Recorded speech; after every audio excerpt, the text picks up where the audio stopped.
j'ai dû me réorienter suite à des discriminations liées à mon handicap. Je vous explique. Pour commencer, moi c'est Théo, j'ai 28 ans, bientôt 29, et depuis la naissance, je suis hémiplégique. Donc moi personnellement, j'ai eu de la chance, j'ai pu faire des études comme tout le monde, et même des études supérieures. Malheureusement, après mon bac+2, ça a été la galère. J'ai voulu faire une licence en alternance, refusée, puisque toutes les entreprises préféraient prendre quelqu'un qui était pas handicapé ou qui avait de l'expérience dans le domaine. Je précise, mon DUT est spécialisé dans le secteur de l'industrie.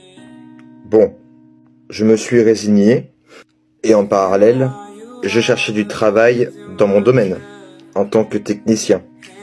Impossible de trouver du travail. En 4 ans, en cumulé, j'ai travaillé que 3 mois.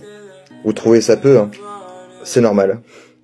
Parce que les entreprises doivent normalement embaucher des personnes handicapées dans leur entreprise, environ 6% pour les entreprises de plus de 50 salariés. Sinon, ils payent une taxe.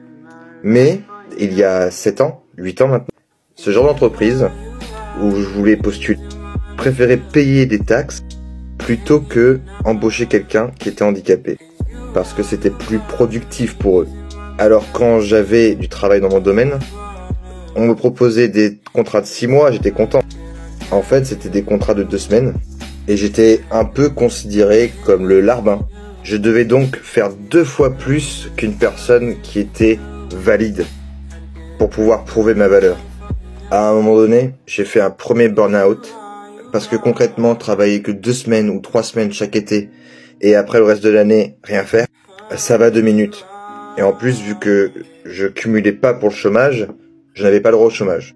Donc par la suite, je me suis, comme je vous ai dit, réorienté dans un domaine qui n'a rien à voir, le téléconseil, dans les assurances plus particulièrement.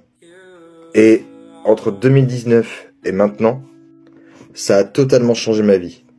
Je suis passé de 4 ans sans travailler à 4 ans sans vacances. Et j'ai pu enfin, au bout de quasiment 10 ans sur le marché du travail, avoir mon premier CDI en juin 2022. Tout ça pour vous dire, soyez persévérants, soyez courageux et ambitieux. Et un jour, tout se paiera et vos efforts seront récompensés.